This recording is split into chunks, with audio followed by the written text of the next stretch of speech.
It's Pride Month, of course, and thousands of people around the world are already descending on San Francisco to the Castro District. One of the mandatory stops is Harvey Milk Plaza, home of the rainbow flag.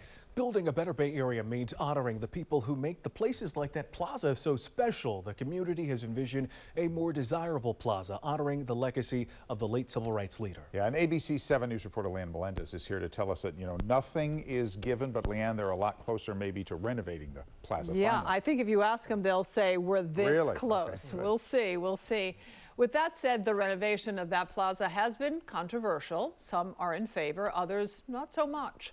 Not only will it be costly, but getting to this point has taken years. So are we surprised? Well, it's the San Francisco way. 1961, President John F. Kennedy made a bold proposition to Congress. Landing a man on the moon and returning him safely to the earth. Then in 1969, this happened. That's one small step for man. You know the rest. So we have to ask ourselves, how is it that it took only 8 years to put a man on the moon, yet it has taken more than 24 years to renovate Harvey Milk Plaza in the Castro District? You know how it is in this town, I mean, everybody has an opinion about everything. As activist Cleve Jones and others reminded us, democracy is what defines us, but it often means delaying projects. In 1985, the Castro Muni station was named Harvey Milk Plaza after the first openly gay man to be elected to public office in California. It wasn't until the year 2000 that there was a call to design a new plaza, but the on-again, off-again project never materialized. It's taken 24 years. 24 years, yeah. Not continuous trying, but it's a series of efforts. But this effort that started in 2016 has certainly moved the farthest along. That's Brian Springfield of Friends of Harvey Milk Plaza, a group behind the most recent attempt to redesign the plaza. When Muni announced it had to build a new state-of-the-art elevator on the plaza, that set the wheels in motion for the overall project.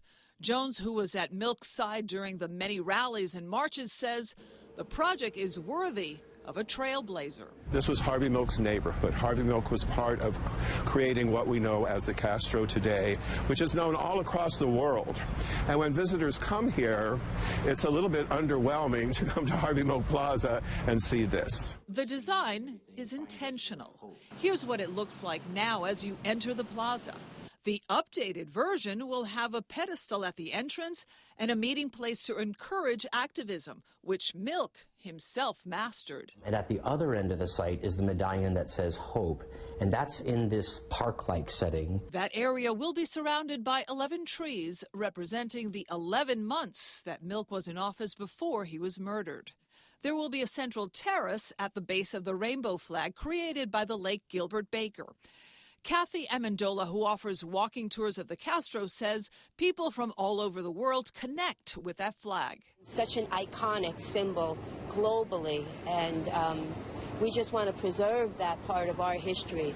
The stairs that lead to the Muni station will be pushed back, and once you enter the station, there will be an area honoring Milk's legacy.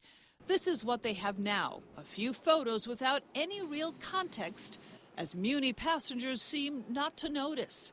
The new design will be somewhat similar to what SFO has at the Harvey Milk terminal. But not everyone is on board. There's a small group that wants to make minor changes without demolishing the current plaza. Our problem here in the city right now is too much money. We've had a doubling of the budget. We need this money. Yes, don't spend the money on this. It's not community-led. What's community-led is to preserve this.